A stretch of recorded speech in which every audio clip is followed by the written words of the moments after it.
أعوذ بالله من الشيطان الرجيم. بسم الله الرحمن الرحيم. إن الذين اتخذوا العجل سينالهم غضب من ربهم وذلة في الحياة الدنيا وَكَذَلِكَ نَجْزِي الْمُفْتَرِينَ۔ بے شک وہ لوگ جنہوں نے بچڑے کو معبود بنا لیا، ان قریب انہیں دنیا کی زندگی میں ان کے رب کا غضب اور ذلت پہنچے گی، اور ہم بہتان باندھنے والوں کو ایسا ہی بدلہ دیتے ہیں۔ إِنَّ الَّذِينَ اتَّخَذُوا الْعِجْلَ، بے شک وہ لوگ جنہوں نے بچڑے کو معبود بنا لیا۔ اس آیت کی تفسیر میں مفسرین کا ایک قول یہ ہے کہ اس سے مراد بچڑا پوجنے والے لوگ ہیں جو حضرت موسیٰ علیہ السلام کے کوہ طور سے واپس آنے سے پہلے ہی مر گئے۔ دوسرا قول یہ ہے کہ اس سے مراد وہ یہودی ہیں جنہوں نے بچڑے کو پوجا اور بعد میں توبہ نہ کی۔ تیسرا قول یہ ہے کہ اس سے مراد وہ لوگ ہیں جنہوں نے قتل ہو کر اللہ تبارک و تعالیٰ کی بارگاہ میں توبہ کی۔ اس صورت میں غضب سے مراد قتل ہونا اور ذلت سے مراد گمراہی کا اعتراف کرنا اور قتل ہونے کا حکم تسلیم کرنا ہے۔ چوتھا قول یہ ہے کہ اس سے مراد سرکار دو عالم صلی اللہ علیہ وآلہ وسلم کے زمانے کے یہودی ہیں۔ حضرت عبداللہ بن عباس رضی اللہ تعالی عنہما فرماتے ہیں، یہ وہ لوگ ہیں جنہوں نے حضور سید المرسلین صلی اللہ علیہ وآلہ وسلم کو پایا اور ان کے آباء و اجداد بچڑے کی پوجا کرتے تھے، اور غضب سے مراد آخرت کا عذاب اور دنیا میں ذلت سے مراد جزیہ دینا ہے۔ عطیہ عوفی کا قول ہے کہ غضب سے مراد بنو نذیر اور بنو قریظہ کا مسلمانوں کے ہاتھوں قتل ہونا اور ذلت سے مراد انہیں حجاز سے جلا وطن کرنا ہے۔ وَكَذَلِكَ نَجْزِي الْمُفْتَرِينَ، اور ہم بہتان باندھنے والوں کو ایسا ہی بدلہ دیتے ہیں، یعنی جس طرح ہم نے ان بچڑے کی پوجا کرنے والوں کو بدلہ دیا، اس طرح ہم ہر اس شخص کو بدلہ دیں گے جو اللہ تبارک و تعالیٰ پر جھوٹ باندھے اور غیر خدا کی عبادت کرے۔ ابو قلابہ کہتے ہیں کہ اللہ کی قسم، یہ قیامت تک ہر بہتان باندھنے والوں کی جزا ہے، اللہ تبارک و تعالیٰ اسے ذلیل کرے گا۔ حضرت سفیان بن عینی رحمۃ اللہ تعالی علیہ فرماتے ہیں، یہ سزا قیامت تک آنے والے ہر بدعتی کے بارے میں ہے۔ حضرت مالک بن انس رضی اللہ تعالی عنہ فرماتے ہیں، ہر بدعتی اپنے سر کے اوپر سے ذلت پائے گا۔ پھر یہی آیت تلاوت فرمائی۔ بدعت کے لغوی معنی ہیں کہ نئی چیز، اور بدعت کے شرعی معنی ہیں وہ عقائد یا وہ اعمال جو حضور عالم صلی اللہ علیہ وآلہ وسلم کی ظاہری حیات کے زمانے میں نہ ہوں، بعد میں ایجاد ہوئے۔ بنیادی طور پر بدعت کی دو قسمیں ہیں، ایک بدعت حسنہ اور دوسری بدعت سیئہ۔ بدعت حسنہ یہ ہے کہ وہ نیا کام جو کسی سنت کے خلاف نہ ہو، اور بدعت سیئہ یہ ہے کہ دین میں کوئی ایسا طریقہ ایجاد کرنا کہ جس کی اصل کتاب و سنت میں نہ ہو، اور اس کی وجہ سے شریعت کا کوئی حکم تبدیل ہو رہا ہو۔ وَالَّذِينَ عَمِلُوا السَّيِّئَاتِ ثُمَّ تَابُوا مِن بَعْدِهَا وَآمَنُوا إِنَّ رَبَّكَ مِن بَعْدِهَا لَغَفُورٌ رَّحِيمٌ۔ اور وہ لوگ جنہوں نے برے اعمال کیے پھر ان کے بعد توبہ کر لی اور ایمان لے آئے، تو بے شک اس توبہ و ایمان کے بعد تمہارا رب بخشنے والا مہربان ہے۔ وَالَّذِينَ عَمِلُوا السَّيِّئَاتِ، اور وہ لوگ جنہوں نے برے اعمال کیے۔ اس آیت میں گناہ کے بعد توبہ کرنے والوں کے لیے بہت بڑی بشارت اور اللہ تبارک و تعالیٰ کی رحمت بے پایہ کا ذکر ہے۔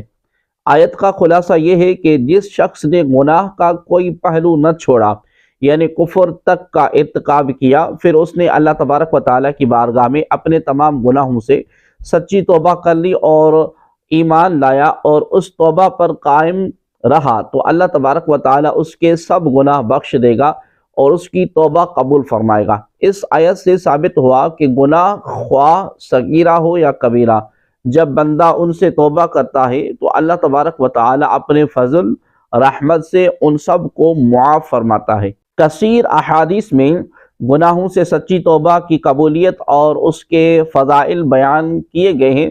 ترغیب کے لیے ان میں سے 2 احادیث ہم یہاں پر عرض کرتے ہیں۔ حضرت ابو ہریرہ رضی اللہ تعالی عنہ سے روایت ہے کہ سرکار دو عالم صلی اللہ علیہ وآلہ وسلم نے ارشاد فرمایا، اگر تم اتنے گناہ کرو کہ وہ آسمان تک پہنچ جائے اور پھر تم اللہ تبارک و تعالیٰ کی بارگاہ میں توبہ کرو تو اللہ تبارک و تعالیٰ تمہاری توبہ۔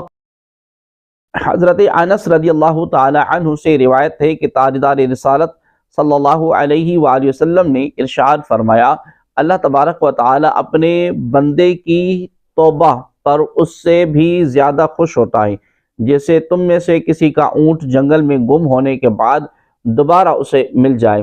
اس آیت میں اللہ تبارک و تعالی کی رحمت کا ذکر ہے۔ اس مناسبت سے یہاں اللہ تبارک و تعالی کی وسیع رحمت کے بیان پر مشتمل ایک حدیث ملاحظہ فرمائے۔ چنانچہ حضرت ابو ہریرہ رضی اللہ تعالی عنہ سے روایت ہے کہ حضور پر نور صلی اللہ علیہ وآلہ وسلم نے ارشاد فرمایا، اللہ تبارک و تعالیٰ کے پاس 100 رحمتیں ہیں، ان میں سے ایک رحمت اس نے جن و انس، حیوانات اور حشرات الارض میں نازل کی، جس سے وہ ایک دوسرے پر شفقت اور رحم کرتے ہیں۔ اس سے وحشی جانور اپنے بچوں پر، اور اللہ تبارک و تعالیٰ نے 99 رحمتیں بچا رکھی ہیں، ان سے قیامت کے دن اپنے بندوں پر رحم فرمائے گا۔ وَلَمَّا سَقَطَ عَن مُوسَى الْغَضَبُ أَخَذَ الْأَلْوَاحَ وَفِي نُسْخَتِهَا هُدًى وَرَحْمَةٌ لِّلَّذِينَ هُمْ لِرَبِّهِمْ يَرْهَبُونَ۔ اور جب موسیٰ کا غصہ تھم گیا تو اس نے تختیاں اٹھا لیں اور ان کی تحریر میں ہدایت اور رحمت ہے ان کے لیے جو اپنے رب سے ڈرتے ہیں۔ وَلَمَّا سَقَطَ عَن مُوسَى الْغَضَبُ، اور جب موسیٰ کا غصہ تھم گیا۔ اس سے پہلی آیت میں حضرت موسیٰ علیہ السلام سے حالت غضب میں جو کچھ صادر ہوا اس کا ذکر کیا گیا۔ اس آیت میں غصہ تھم جانے کے بعد حضرت موسیٰ علیہ السلام سے جو واقع ہوا اسے بیان کیا گیا۔ چنانچہ جب حضرت موسیٰ علیہ السلام پر قوم میں آ کر تحقیق کرنے سے یہ ظاہر ہو گیا کہ ان کے بھائی حضرت ہارون علیہ السلام سے کوئی کوتاہی سرزد نہ ہوئی تھی اور انہوں نے جو عذر بیان کیا وہ درست تھا، تو آپ کا غصہ جاتا رہا اور آپ نے تورات کی تختیاں زمین سے اٹھا لیں۔ یاد رہے کہ جب حضرت موسیٰ علیہ السلام کو غصہ آیا تھا تو آپ نے 2 کام کیے تھے۔ نمبر 1، تورات کی تختیاں زمین پر ڈال دیں۔ نمبر 2، حضرت ہارون علیہ السلام کو سر سے پکڑ کر اپنی طرف کھینچا۔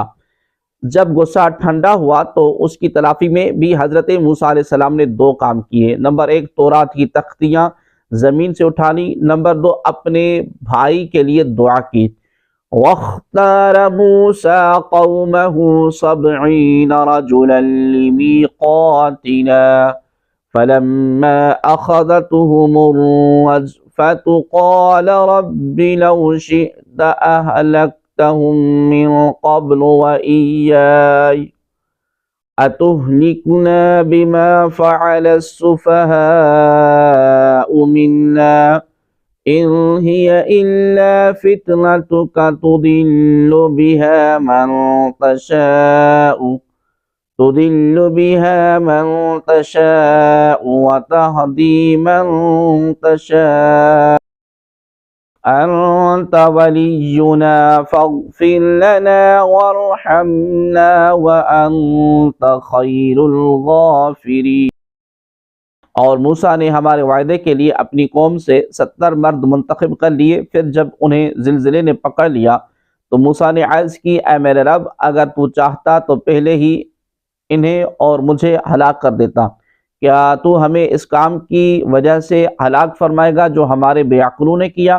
یہ تو نہیں ہے مگر تیری طرف سے آزمانا تو اس کے ذریعے جسے چاہتا ہے گمراہ کرتا ہے اور جسے چاہتا ہے ہدایت دیتا ہے۔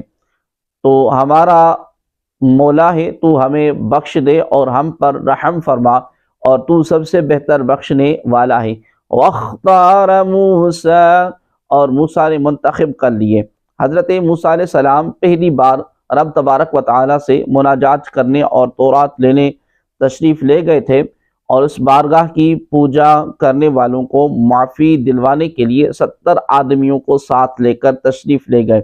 چنانچہ حضرت موسیٰ علیہ السلام نے ہر گروہ سے 6 افراد منتخب کر لیے، چونکہ بنی اسرائیل کے 12 گروہ تھے، اور جب ہر گروہ میں سے 6 آدمی چنے تو 2 بڑھ گئے، اور جب حضرت موسیٰ علیہ السلام نے ان سے فرمایا کہ مجھے 70 آدمی لانے کا حکم ہوا ہے اور تم 72 ہو گئے، اس لیے تم میں سے 2 آدمی یہیں رہ جائیں، وہ آپس میں جھگڑنے لگے۔ اس پر حضرت موسیٰ علیہ السلام نے فرمایا رہ جانے والوں کو جانے والے کی طرح ہی ثواب ملے گا۔ یہ سن کر حضرت کالب اور حضرت یوشع علیہ السلام رہ گئے، اور کل 70 آدمی آپ کے ہمراہ گئے۔ یہ 70 افراد ان لوگوں میں سے تھے جنہوں نے بچڑے کی پوجا نہ کی تھی۔ حضرت موسیٰ علیہ السلام نے انہیں روزہ رکھنے، بدن اور کپڑا پاک کرنے کا حکم دیا، پھر ان کے ساتھ طور سینا کی طرف نکلے۔ جب پہاڑ کے قریب پہنچے تو انہیں ایک بادل نے ڈھانپ لیا۔ حضرت موسیٰ علیہ السلام ان کے ساتھ اس میں داخل ہو گئے اور سب نے سجدہ کیا۔ پھر قوم نے اللہ تبارک و تعالیٰ کا کلام سنا جو اس نے حضرت موسیٰ علیہ السلام سے فرمایا یہ کرو، فرمایا کہ یہ کرو اور یہ نہ کرو۔ اللہ بنی اسرائیل کے بارے میں جو حکم دیا وہ توبہ کے لیے اپنی جان دینا تھا۔ جب کلام کا سلسلہ ختم ہونے کے بعد بادل اٹھا لیا گیا تو یہ لوگ حضرت موسیٰ علیہ السلام کی طرف متوجہ ہوئے اور کہنے لگے توبہ میں اپنی جانوں کا قتل کرنے کا جو حکم ہم نے سنا اس کی تصدیق ہم اس وقت تک نہیں کریں گے جب تک اللہ تبارک و تعالیٰ کو اعلانیہ دیکھ نہ لیں۔ اس پر حضرت موسیٰ علیہ السلام کے دیکھتے ہی دیکھتے انہیں شدید زلزلے نے آ لیا اور وہ تمام افراد ہلاک ہو گئے۔ یہ دیکھ کر حضرت موسیٰ علیہ السلام نے گڑ گڑا کر بارگاہ الہی میں عرض کی اے میرے رب، اگر تو چاہتا تو یہاں حاضر ہونے سے پہلے ہی انہیں اور مجھے ہلاک کر دیتا تاکہ بنی اسرائیل ان سب کی ہلاکت اپنی آنکھوں سے دیکھ لیتے اور انہیں مجھ پر قتل کی تہمت لگانے کا موقع نہ ملتا۔ اب جو میں اکیلا واپس جاؤں گا تو بنی اسرائیل کہیں گے کہ حضرت موسیٰ علیہ السلام ان سب کو مروا آئے ہیں۔ اے مولا، میری عزت تیرے ہاتھ میں ہے، کیا تو ہمیں اس کام کی وجہ سے ہلاک فرمائے گا جو انہوں نے جو کیا یہ تو تیری ہی طرف سے آزمائش ہے، تو اس کے ذریعے جسے چاہتا ہے گمراہ کرتا ہے اور جسے چاہتا ہے ہدایت دیتا ہے۔ تو ہمارا مولا ہے، تو ہمیں بخش دے اور ہم پر رحم فرما، تو سب سے بہتر بخشنے والا ہے۔ اس آیت سے معلوم ہوا کہ شفاعت نبی برحق ہے جس سے دنیا و دین کی آفتیں ٹل جاتی ہیں۔ حضرت موسیٰ علیہ السلام نے ان سب کی شفاعت فرمائی جو ان کے کام آئی۔ وَاكْتُبْ لَنَا فِي هَذِهِ الدُّنْيَا حَسَنَةً وَفِي الْآخِرَةِ إِنَّا هُدْنَا إِلَيْكَ قَالَ عَذَابِي أُصِيبُ بِهِ مَنْ أَشَاءُ وَرَحْمَتِي وَسِعَتْ كُلَّ شَيْءٍ سَأَكْتُبُهَا لِلَّذِينَ يَتَّقُونَ وَيُؤْتُونَ الزَّكَاةَ وَالَّذِينَ هُمْ بِآيَاتِنَا يُؤْمِنُونَ۔ اور ہمارے لیے اس دنیا میں اور آخرت میں بھلائی لکھ دے، بے شک ہم نے تیری طرف رجوع کیا۔ فرمایا میں جسے چاہتا ہوں اپنا عذاب پہنچاتا ہوں اور میری رحمت ہر چیز کو گھیرے ہوئے ہیں، تو ان قریب میں اپنی رحمت ان کے لیے لکھ دوں گا جو پرہیزگار ہیں اور زکوٰۃ دیتے ہیں اور ہماری آیتوں پر ایمان لاتے ہیں۔ وَاكْتُبْ لَنَا، اور ہمارے لیے لکھ دے۔ حضرت موسیٰ علیہ السلام نے زلزلے کے وقت جو دعا مانگی اس آیت میں اس کا بقیہ حصہ ہے۔ حضرت موسیٰ علیہ السلام نے عرض کی اے اللہ، ہمارے لیے اس دنیا میں اور آخرت میں بھلائی لکھ دے، بے شک ہم نے تیری طرف رجوع کیا، دنیا کی بھلائی سے پاکیزہ زندگی اور نیک اعمال مراد ہیں، اور آخرت کی بھلائی سے جنت، اللہ تبارک و تعالیٰ کا دیدار اور دنیا کی نیکیوں پر ثواب مراد ہے۔ اور یہ بھی کہا گیا کہ دنیا کی بھلائی سے مراد نعمت اور عبادت ہے، اور آخرت کی بھلائی سے مراد جنت ہے، اور اس کے علاوہ اور کیا بھلائی ہو سکتی ہے۔ اللہ تبارک و تعالیٰ نے حضرت کی دعا کے بعد فرمایا کہ میری شان یہ ہے کہ میں جسے چاہتا ہوں اپنا عذاب پہنچاتا ہوں، کوئی اور اس میں دخل اندازی کر ہی نہیں سکتا، اور میری رحمت کی شان یہ ہے کہ میری رحمت ہر چیز کو گھیرے ہوئے ہیں۔ دنیا میں ہر مسلمان کافر، اطاعت گزار اور نافرمان میری نعمتوں سے بہرہ مند ہوتا ہے۔ فَسَأَكْتُبُهَا، عن قریب میں آخرت کی نعمتوں کو لکھ دوں گا۔ جب یہ آیت نازل ہوئی وَرَحْمَتِي وَسِعَتْ كُلَّ شَيْءٍ، تو ابلیس بہت خوش ہوا اور کہنے لگا میں بھی اللہ تبارک و تعالیٰ کی رحمت میں داخل ہو گیا۔ اور جب آیت کا یہ حصہ فَسَأَكْتُبُهَا نازل ہوا تو ابلیس، یہودیوں نے جب اس آیت کو سنا تو کہنے لگے ہم متقی ہیں اور ہم زکوٰۃ دیتے ہیں اور اپنے رب کی آیتوں پر ایمان رکھتے ہیں، تو اگلی آیت نازل فرما کر اللہ تبارک و تعالیٰ نے واضح فرما دیا کہ فضائل امت محمدیہ کے ساتھ خاص ہیں۔ الذین یتبعون الرسول النبی الامی الذی یجدونہ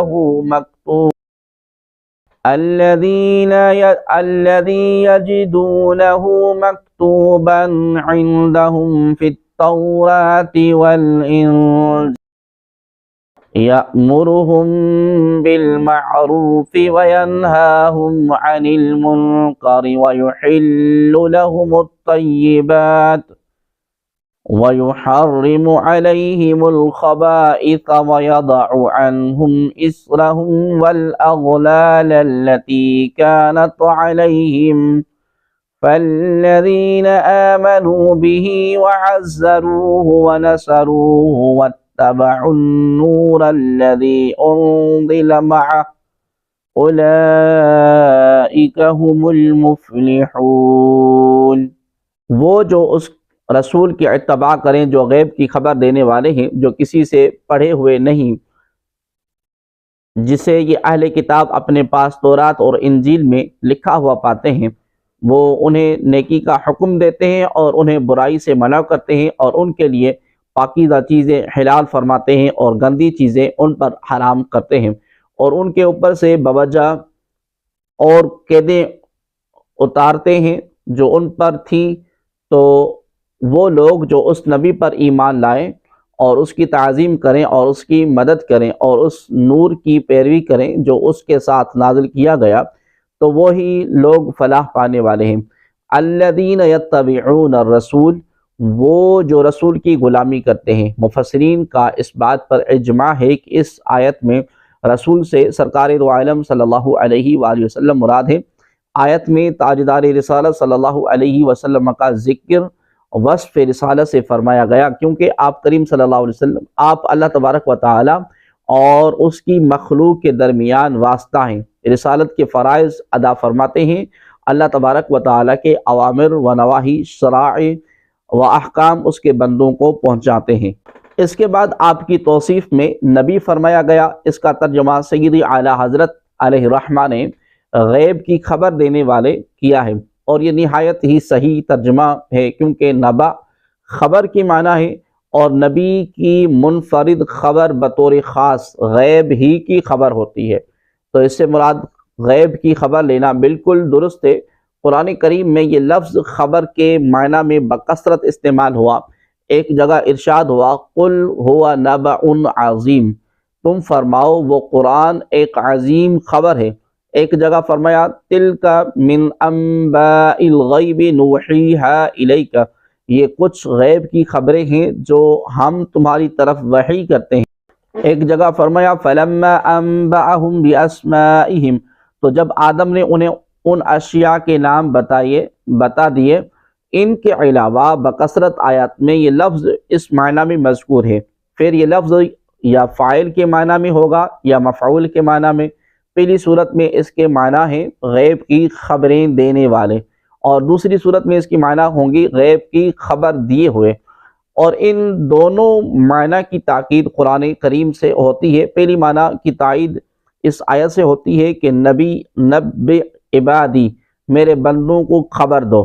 دوسری آیت میں فرمایا قل اُنَبِّئُکم، یعنی اے حبیب تم فرماؤ کیا میں تمہیں بتا دوں۔ اور حضرت عیسیٰ علیہ السلام کا ارشاد جو قرآن کریم میں وارد ہے وَأُنَبِّئُکم بِمَا تَعْقُلُونَ وَمَا تَدَّخِرُونَ فِي بُیُوتِکم، اور تمہیں غیب کی خبر دیتا ہوں جو تم کھاتے ہو اور جو اپنے گھروں میں جمع کرتے ہو۔ اس کا تعلق بھی اس قسم سے ہے، اور دوسری صورت کی تائید اس آیت سے ہوتی ہے۔ نبأنی العلیم الخبیر، مجھے علم والے خبردار اللہ نے بتایا۔ اور حقیقت میں انبیاء علیہ السلام غیب کی خبریں دینے والے ہی ہوتے ہیں۔ تفسیر خازن میں ہے کہ آپ کی وصف میں نبی فرمایا، کیونکہ نبی ہونا اعلیٰ اور اشرف مراتب میں سے ہے، اور یہ اس پر دلالت کرتا ہے کہ آپ کریم صلی اللہ علیہ وآلہ وسلم کے اللہ تبارک و تعالیٰ کے نزدیک بہت بلند درجہ رکھنے والے اور اس کی طرف سے خبر دینے والے۔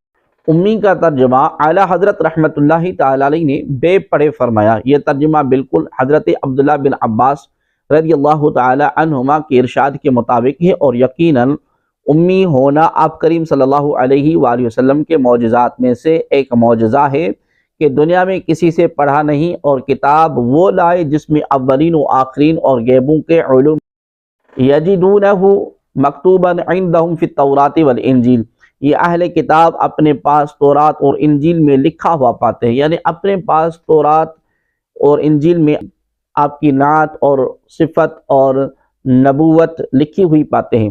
صحیح بخاری میں حضرت عطا بن یاسر رضی اللہ تعالی عنہ نے حضرت عبداللہ بن عمر رضی اللہ تعالی عنہما سے سید عالم صلی اللہ علیہ وآلہ وسلم کے وہ اوصاف دریافت کیے جو توریت میں مذکور ہیں، تو انہوں نے فرمایا خدا کی قسم حضور سید المرسلین صلی اللہ علیہ وآلہ وسلم کے جو اوصاف قرآن کریم میں آئے ہیں انہی میں سے بعض اوصاف توریت میں مذکور ہیں۔ اس کے بعد انہوں نے پڑھنا شروع کیا، اے نبی ہم نے تمہیں شاہد، مبشر اور نذیر اور امیوں کا نگہبان بنا کر بھیجا، تم میرے بندے اور میرے رسول ہو، میں نے تمہارا نام متوکل رکھا، نہ بدخلق ہو، نہ سخت مزاج، نہ بازاروں میں آواز بلند کرنے والے ہو، نہ برائی سے برائی کو دفع کرنے والے، بلکہ خطا کاروں کو معاف کرتے ہو اور ان پر احسان فرماتے ہو۔ اللہ تبارک و تعالی تمہیں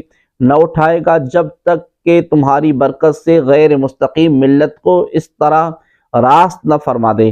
لوگ صدق و یقین کے ساتھ لا الہ الا اللہ محمد رسول اللہ پکارنے لگیں، اور تمہاری بدولت اندھی آنکھیں بینا اور بہرے کان سنو، یعنی سننے والے اور پردوں میں لپٹے ہوئے دل کشادہ ہو جائیں۔ حضرت قعب احبار رضی اللہ تعالی عنہ سے سرکار رسالت صلی اللہ علیہ وآلہ وسلم کی صفات میں توریت شریف کا یہ مضمون بھی منقول ہے کہ اللہ تبارک و تعالی نے آپ کریم صلی اللہ علیہ وآلہ وسلم کی صفت میں فرمایا کہ میں انہیں ہر خوبی کے قابل کروں گا اور ہر خلق کے کریم عطا فرماؤں گا، اطمینان قلب اور وقار کو ان کا لباس بناؤں گا، اور طاعت اور احسان کو ان کا شعار کروں گا، تقوی کو ان کا ضمیر، حکمت کو ان کا راز، صدق و وفا کو ان کی طبیعت، عفو و کرم کو ان کی عادت، عدل کو ان کی سیرت، اظہار حق کو ان کی شریعت، ہدایت کو ان کا امام، اور اسلام کو ان کی ملت بناؤں گا۔